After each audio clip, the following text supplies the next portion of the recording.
Analicemos ahora un tiro inclinado. Un tiro inclinado es aquel en donde el proyectil es lanzado desde el piso y regresa hasta el piso.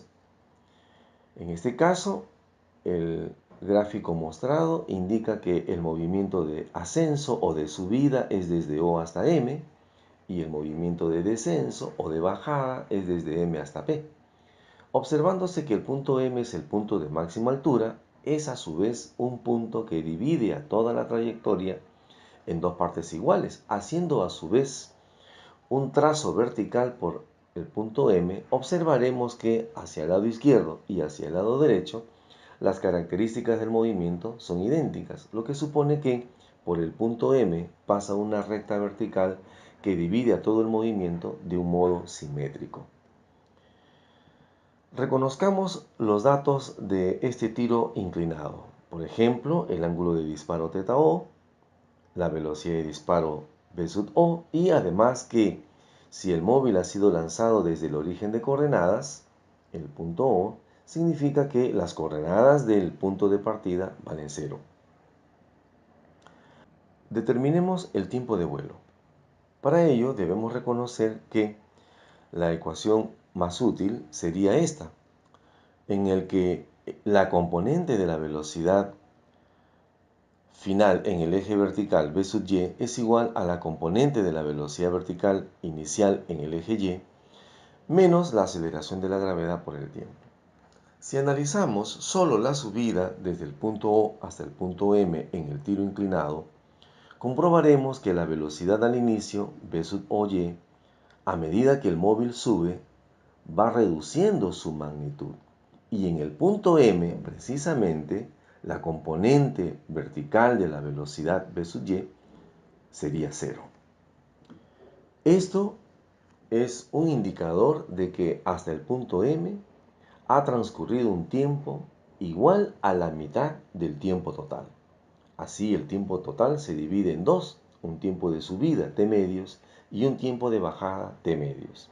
Si a continuación sustituimos estos datos y despejamos, encontramos que el tiempo de vuelo viene dado por esta expresión. A continuación, determinemos la altura máxima, h. h en el esquema es la distancia desde el punto M hasta el piso, que se conoce como altura máxima. Esta altura la determinaremos analizándola en base a la siguiente ecuación. La componente de la velocidad final en el eje Y al cuadrado es igual a la componente de la velocidad inicial en el eje Y al cuadrado menos 2 veces la gravedad por el desplazamiento. Aquí, Y sub O vale 0 y Y es igual a h.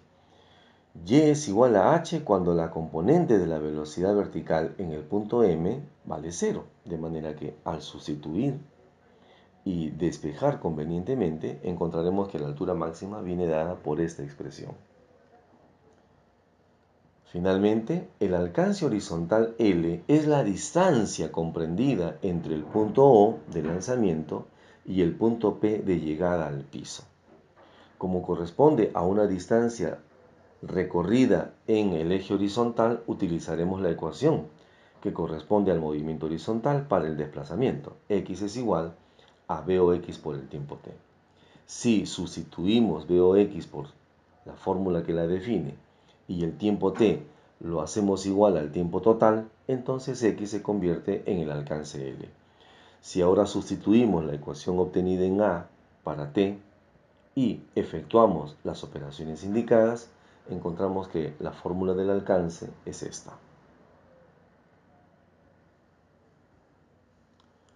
Hagamos un análisis de la ecuación del alcance. Recordemos que el alcance lo hemos determinado hace un momento como esta expresión.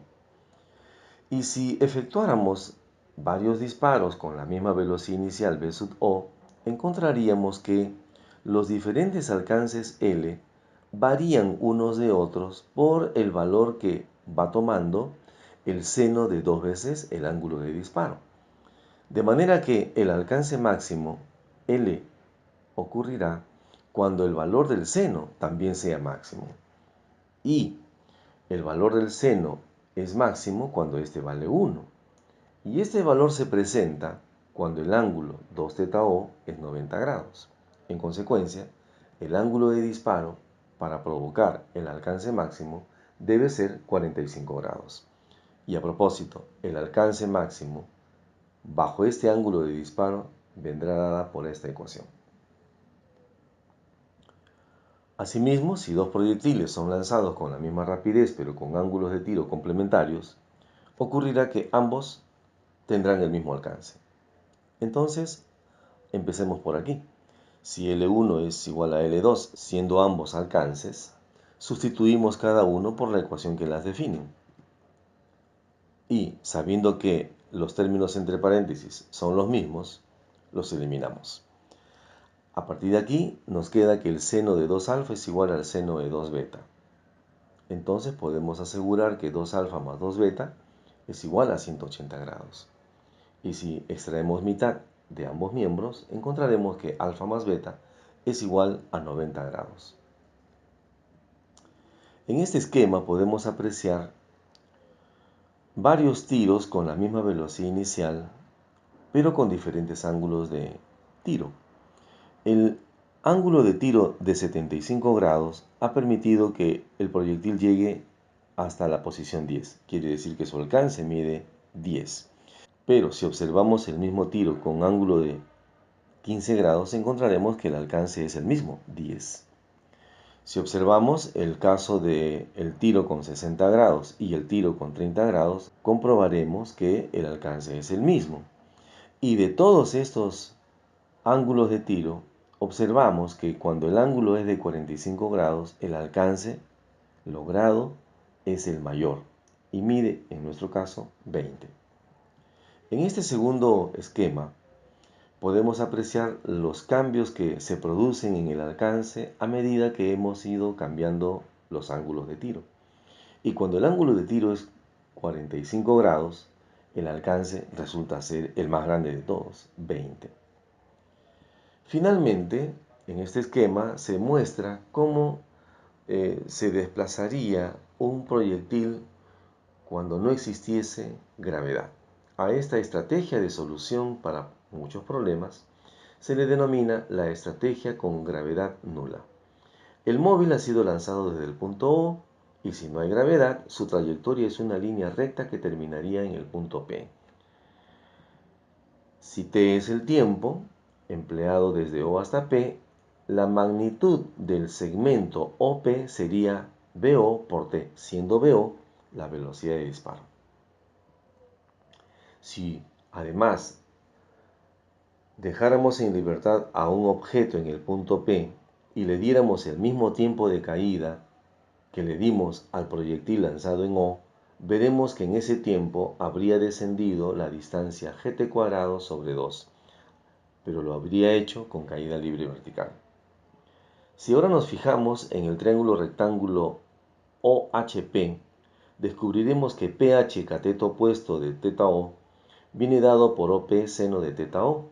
Si sustituimos OP por la expresión VO por T y acomodamos los términos, encontraremos que PH viene a ser VOY multiplicado por el tiempo.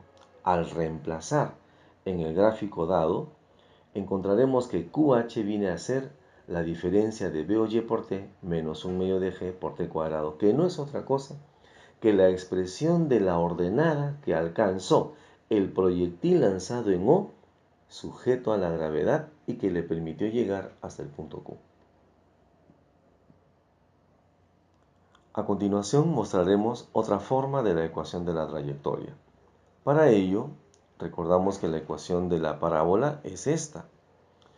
Pero si el lanzamiento es al modo de un tiro inclinado, es decir, donde la altura h es 0, un punto como xy quedará definido con la misma ecuación de la parábola, pero esta vez un tanto más reducida. Si a continuación multiplicamos y dividimos por el seno de θ y luego cambiamos la ubicación de algunos de los factores en el denominador, encontraremos que la expresión del alcance L horizontal queda en el denominador como se muestra.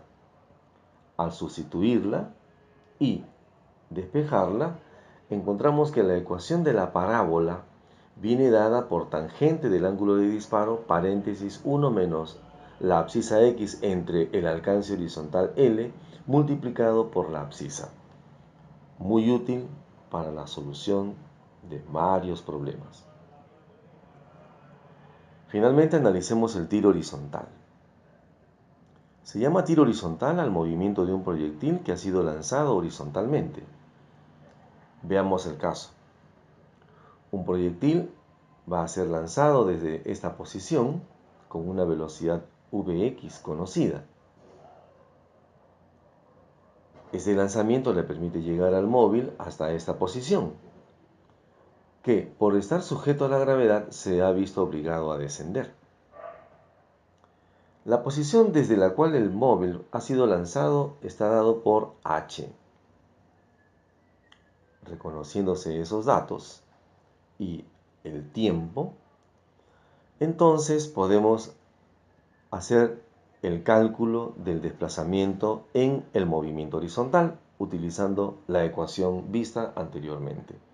La distancia x, es decir, esta, viene dada por la velocidad en x multiplicada por el tiempo t. Y para el movimiento vertical podemos emplear esta ecuación, donde y sería 0 cuando el móvil llega hasta el eje X y la velocidad en el eje vertical al inicio era 0. En consecuencia nos queda esta ecuación.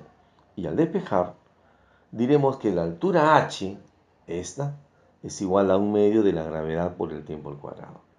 Las dos fórmulas remarcadas en cuadro celeste son las más útiles para estudiar el tiro horizontal.